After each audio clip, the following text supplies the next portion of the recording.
Right, Chris and Eric Martinez, welcome to the podcast. How are you guys today?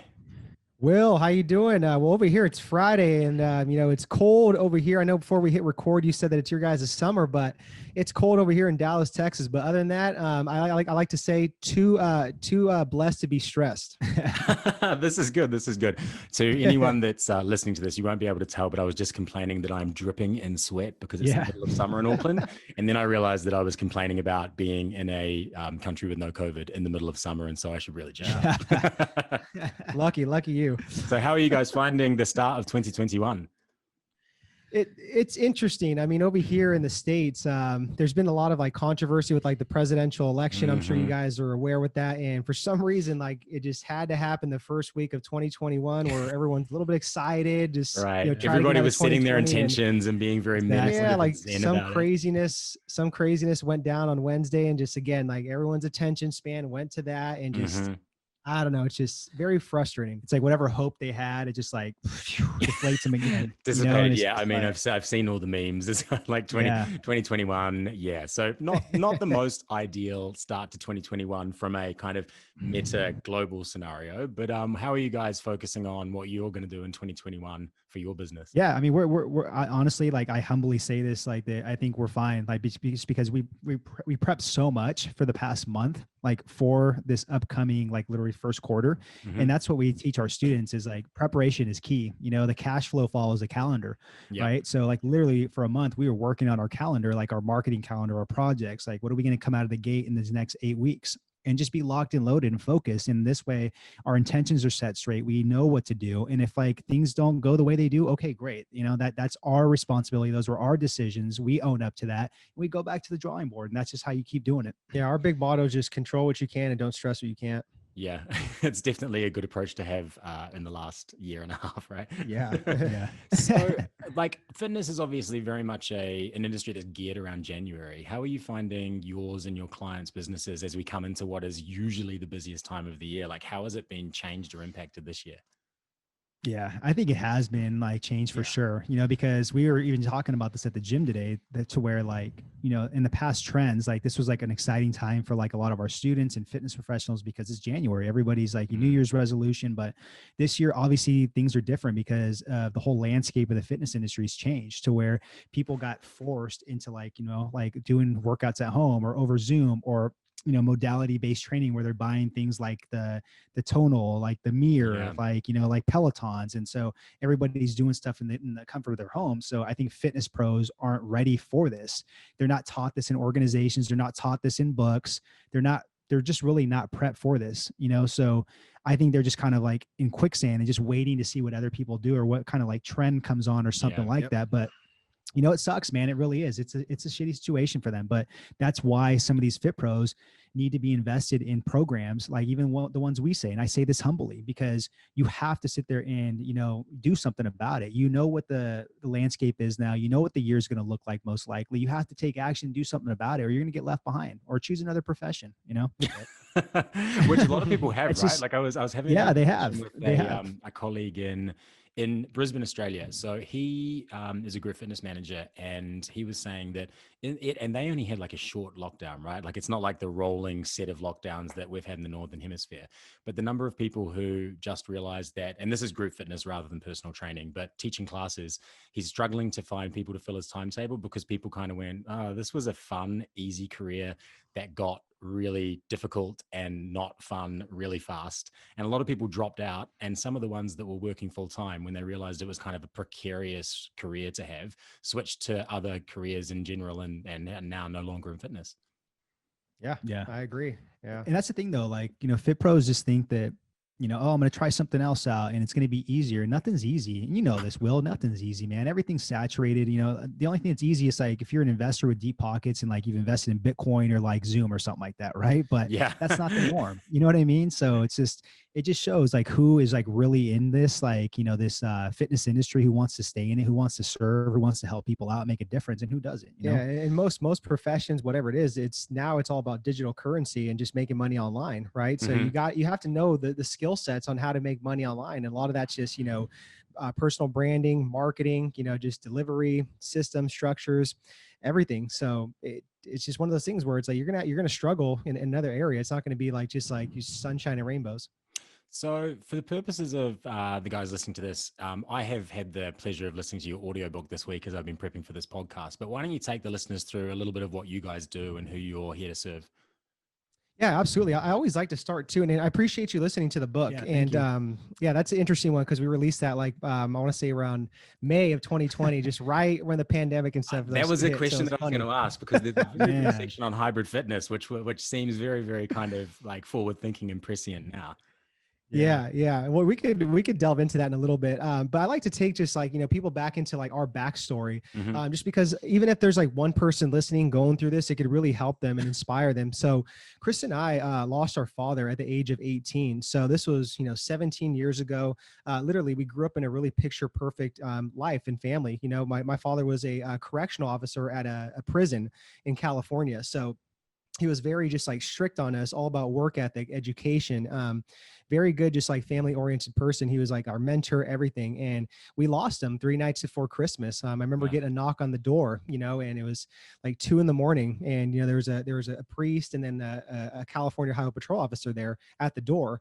And that's not a good combination, at 2 a.m. And I remember I thought I was just like dreaming and just like, it wasn't real. And then I saw my mom just screaming on the floor because they had told her that he fell asleep behind the wheel. So right then and there, I'm sorry. Yeah, I remember going back and looking in the room, seeing if he was there, and he wasn't. So it was actually, it was a nightmare that happened, a tragedy. So right then and there, our whole life kind of just went into like a 360. And then after that, my mom, lost her mother due to cancer 3 months after she lost her husband.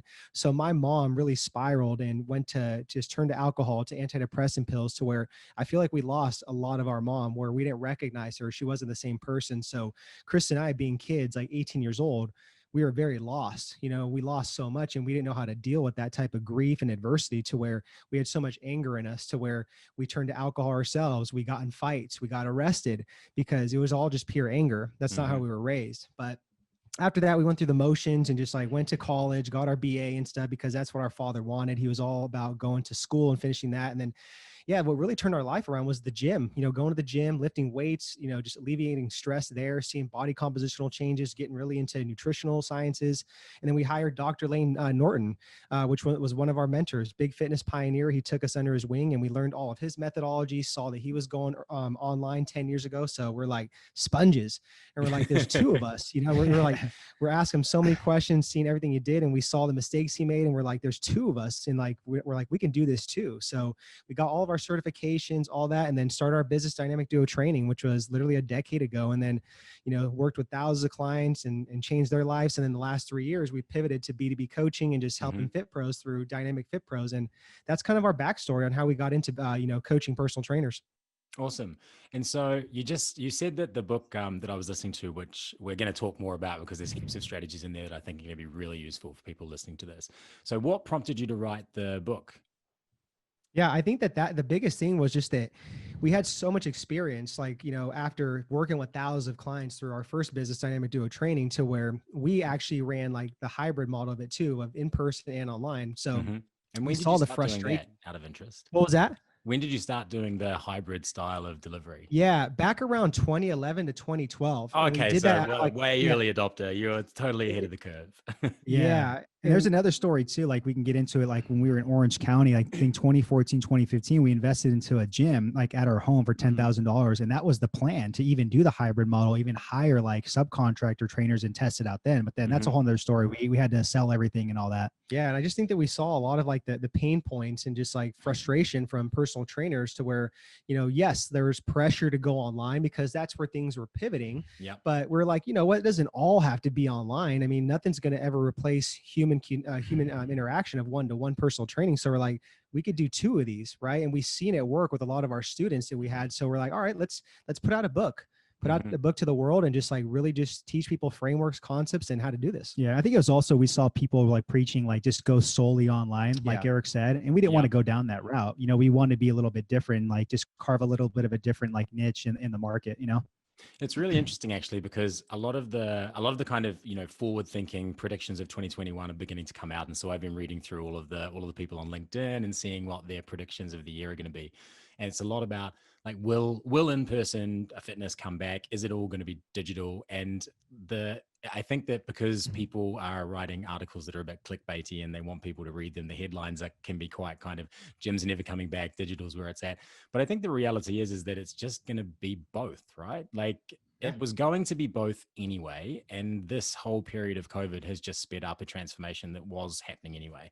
It's just that now everybody understands that they can take fitness content digital, both by giving it digitally and consuming it digitally.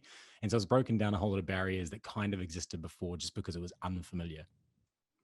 Yeah, absolutely. And I think also too, just like what this has come down to is like, there's no longer just like a fit pro being good just with like, from the neck down of just like training people and understanding just like nutrition and training and being a good trainer. Like, you have to understand the game of like the neck up, which is basically, you got to know how to like communicate with people. You got to know how to like have like good energy, good vibes with people and relate with them. And then you have to be very good at marketing, storytelling, sales. I know you want to get into this, but you have to, because that's where everything's at online, is social media, right? And it's a whole different ballgame than in person. So you can't use excuse anymore that like, I'm not a good marketer and like, I'm afraid of sales. You can't. If you do, you're going to lose the game. So you might as well just right now reframe your mindset to be a fitness marketer first, in that you're serving people, you're not selling, right? Yeah, that was actually one of the bits that I just re-listened to before going on this podcast. And I think that's a really great message, because you forget sometimes. Yeah. I mean, selling at its highest level is serving at the end of the day. If you reframe your mindset like that, there's nothing sleazy, there's nothing sneaky about it. You're just helping people solve a problem with your own unique gift and talent that you have as a fit pro. And if more people looked at it like that, they wouldn't be afraid to sit there and get out there more. And what you're really doing as a fitness professional is you're selling hope, accountability, and certainty to your clients. Yeah, for sure. And like, you are reaching parts of the community that need something, and you're doing good. And so, there's so many jobs you could have where, like, to make a buck, you're doing some stuff that probably isn't that good for individuals to plan it long term. But fitness is one of those things where, it's all good. Like, it helps the person you're helping, it helps society, it helps the healthcare system, it helps like the whole planet. It's great. Exactly. Yeah. So that's a good segue into something that I really wanted to talk to you guys about, because we have spoken a lot with our instructors and other instructors and on this podcast about going hybrid, and them understanding that, the future is going to be somewhat digital, somewhat in person.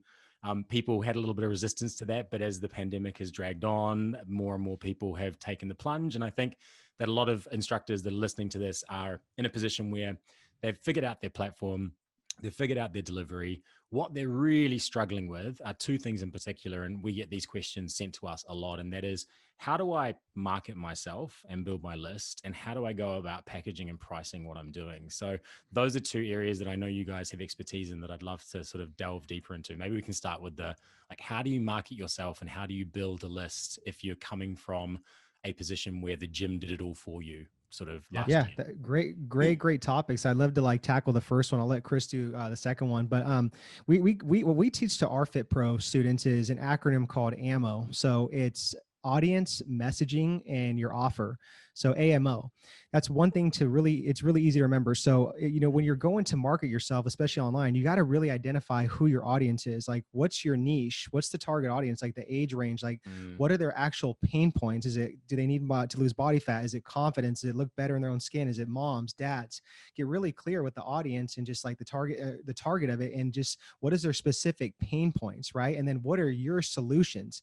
How do you sit there and really get them out of pain? And that's where the messaging comes in, right? Where you're talking about like your methodology, maybe it's keto, maybe it's paleo, maybe it's flexible dieting, maybe you do CrossFit, maybe it's bodybuilding style. You talk about, that method that you get them out of that pain from point A to point B. That's where the messaging comes in. And they're like, oh man, like you're like speaking right to me. So that's the art of like copywriting, of just like talking on video to really display that. And then the offer comes down to, what is your offer? Is it like a 4-week plan? Is it 8 weeks? Is it a longer length? I mean, is it like monthly, just like monthly pricing? Is it just like all in full? I mean, is it continuity? Is it just, you got to get really clear on just what the offer is. So you guys are big on niching down to a particular audience. Is that absolutely? So I think this is really interesting because another thing that group fitness instructors have if they're going digital is they're seeing, Peloton is $19.95 a month and Apple Fitness Plus is like $9.95 a month. And they are real general products and they're for everyone. They have these enormous libraries that an individual instructor can't compete with. Mm-hmm. And a lot of the discussions that we've had with other people is about niching down and finding out who you're there to serve, and also not worrying about all of the sort of all you can eat massive companies that are providing fitness, because if you can figure out who the sort of hyper local or sort of closely geographic or heavily niche down market that you're trying to appeal to, understand what your offer is in terms of, as you said, motivation, coaching, community, all that sort of stuff. So how do you think you best go about figuring out what your niche is? What do you advise your students? Yeah, I mean, like for what we do is like literally figure out step one is like who your core market is, right? Mm-hmm. And that could be somebody that's like either wants to do like athletes, general population, corrective exercise, or just like somebody that's like in like bodybuilding or physique sports, right? Those are core markets. So you got to pick that first and understand your core market. Then the second step is your sub market, right? So from there, for example, if it's a general population, maybe it's like fat loss, right? Maybe it's somebody that is looking for fat loss and wants to lose 10 to 20 pounds. Maybe it's a dad where it's like he has the dad bod 20 pounds and he wants to get back into shape. So that's like your sub market. And then you got to figure out your niche right from there. So it's like, what do you do like differently to help out that dad bod right there that's from that sub market, specialty, right? And your method and stuff like that that's different from anybody else.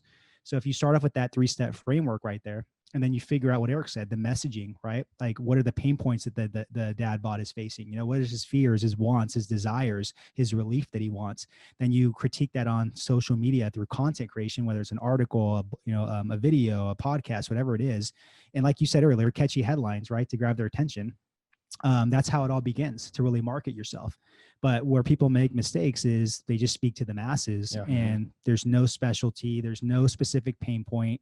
They're just speaking to everybody instead of like literally to a small handful of like 100 people, which they should be, because you don't need to talk to millions of people. Yeah. And just really quick to add on that, it's like when you're speaking to the masses, like you look at this as an analogy of like you're throwing a fishing pole into a huge lake when you want to be throwing the fishing pole into like a smaller pond, right? With like just a smaller niche.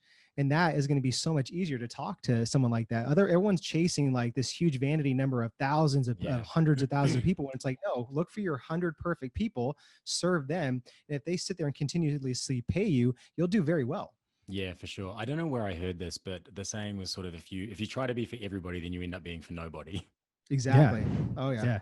And it's something like Seth Godin talks about his like minimal viable his smallest viable audience. You know what I mean? So it's just that small amount of people that you look for, Right. And if you get them in and you service them properly and they become sort of customers for life, then you don't have to stress too much about constantly acquiring new customers, right? Because you've got that Exactly. Yeah.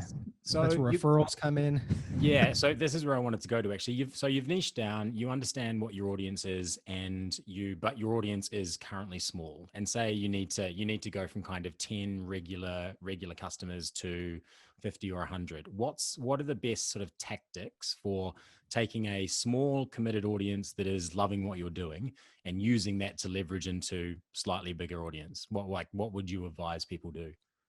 Yeah. I mean, from there, that's a whole different kind of like machine that you're getting into. So like there's a 4-step framework we teach like with our students. So where literally it starts with like the traffic, right? So now that you have like your niche, you have your audience, now you can start playing the game of traffic, which there's 3 different traffics. Like you can either create the traffic, which is like, organic posts on social media, YouTube, all that type of stuff, Facebook.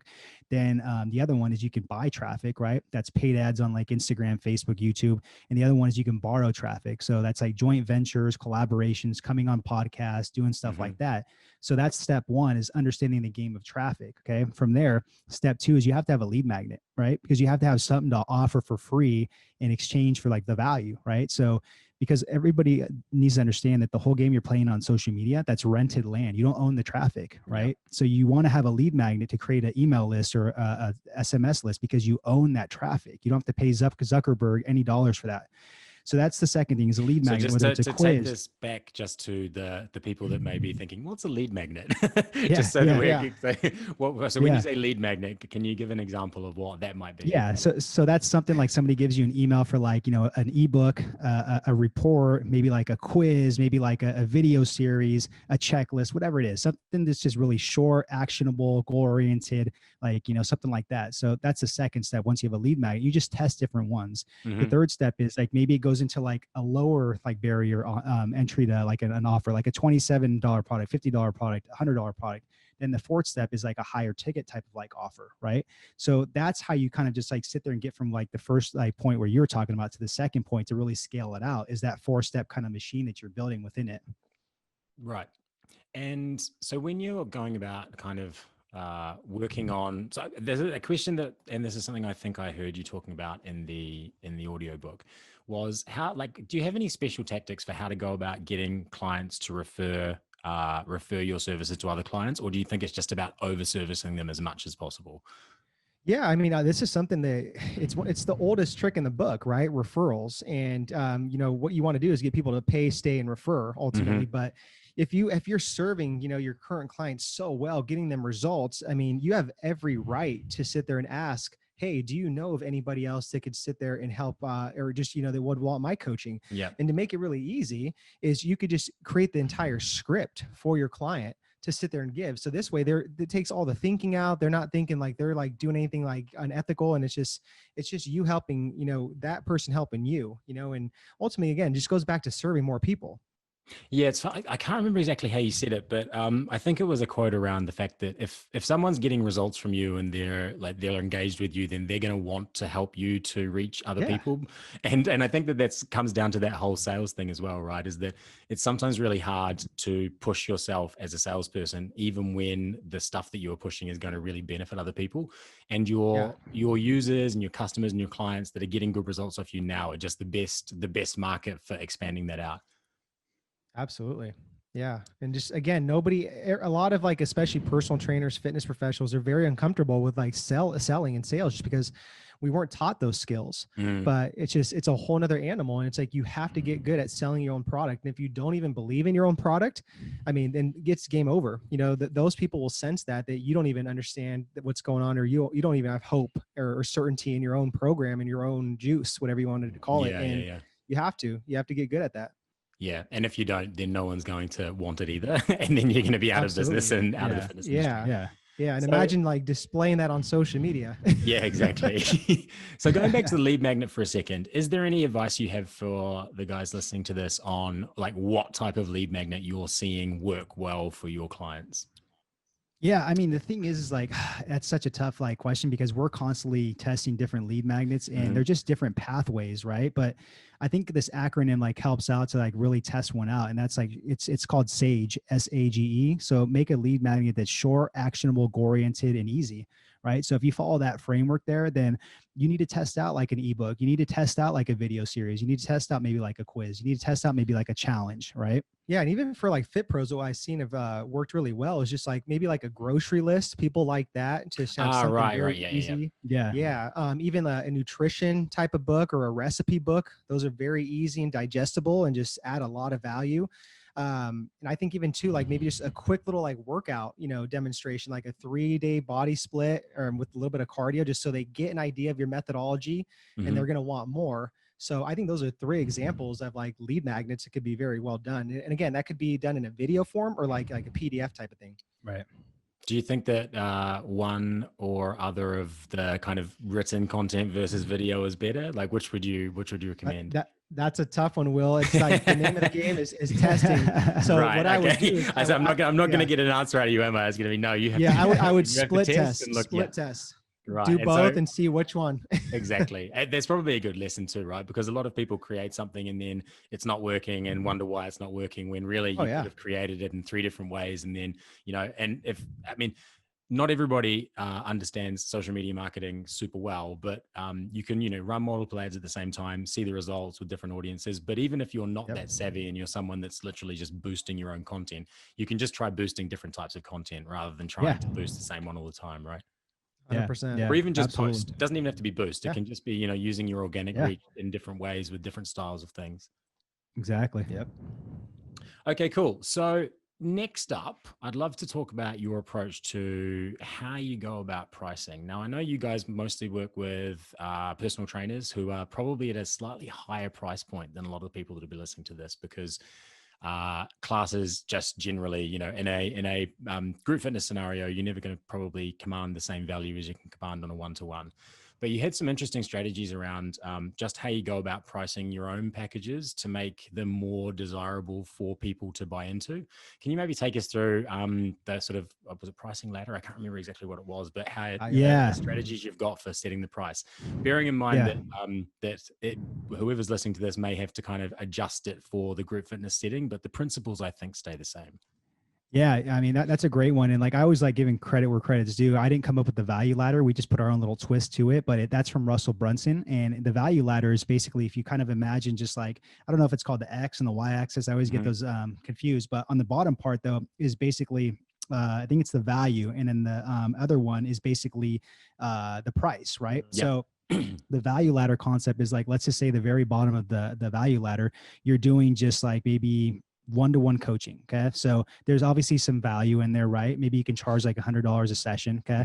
So then we bring the value ladder up to step 2, right? So now you're doing maybe personal training and nutrition coaching. So now we have nutrition coaching and personal training. Now the value's up more. So maybe we can charge like $300 a month now. Okay. Now we bring it up to like step 3. Now we're doing like, accountability check-ins, motivational texts, like sleep tips, stress tips, cardio, supplementation, everything, the whole entire package. Now there's a tremendous amount of value. Now we can sell maybe like a high ticket, like $2,000 to $5,000 like transformation package. So you see how that works? The more value add, the higher the price is, right? Yeah, because what most personal trainers are doing is they're basing their prices off time as opposed to value, and just that's again what people are buying is your value. They're buying your time. They're buying coaches, not coaching. Yeah, and I think that I think that a lot of people listening to this will be working as a one-on-one trainer as well. And one of the other things is that I think that anyone who was previously a fitness professional, but maybe they weren't focused on PT because they really like teaching group fitness, now they're teaching group fitness over a digital interface. So they're now teaching on a platform. You should be thinking about doing one-to-one training in that regard, because there's no reason that you can't jump on that bandwagon now that you've got the ability to beam yourself into someone else's living room and they're connecting with you in a group fitness scenario. There's no reason you can't leverage that into one-on-one. And I would hope that most instructors who are doing this as a career rather than just as a hobby that they enjoy are contemplating that as a particular way